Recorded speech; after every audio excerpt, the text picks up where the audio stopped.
From brats to steaks, there are plenty of choices of what we can throw on the grill either this weekend or throughout the summer.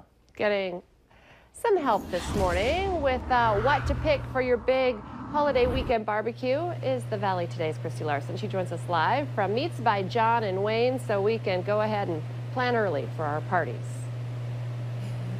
Good morning, guys. That's right. You know, we wanted to first start with kind of one of the best meats out there. We wanted to start with steaks. So, Jason, you picked out 4 different styles of steaks. You guys have more than that, but you wanted to give us some education on these first. Yeah, kind of just wanted to show, a good cut of different meats that we have here. First we start over here with a sirloin, which is basically, it's the least tender and least flavorful, but it's still tender and very flavorful. And that's the thing, a lot of people think that, just because it's a sirloin, that it's not going to be as tender because it doesn't have the marbling compared to like a ribeye here where you have a lot of fat compared to these are a lot leaner, but they're going to cook up a lot faster. And then so you're going to get a lot faster cook time and you don't have to wait as long for this to melt down for all the flavors. So you're going to get a lot of flavor, but you're just not going to get as much. So then you move into like a T-bone or a New York strip where you're going to have a little more fat. Maybe that bone's going to add a little more flavor.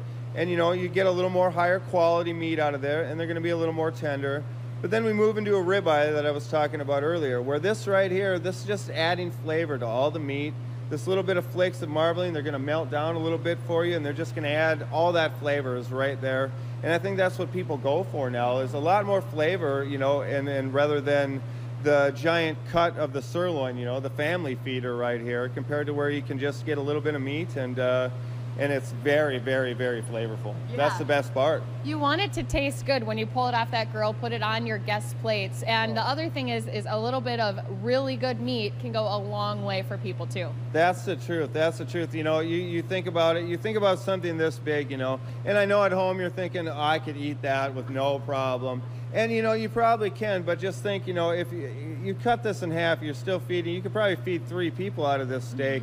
And a little bit of meat does actually go a long way, I mean, this is about 20 ounces, like I was saying. Yeah. And an 8-ounce steak is very, very good sized steak. When you throw on some greens, maybe a side of potatoes or your potato salads and your different things like that. So, you don't have to really go too big to still please the whole crowd. Right. And speaking of pleasing the crowd, since we're focusing on steaks, we'll do another one on steaks. But this time, guys, we're going to be throwing it on the grill. So talking about what's the best way to marinate that steak and then maybe also the best way to cook it or put a rub on it maybe. Okay, lots to talk about. We'll check in with you again soon. Thank you, Christy.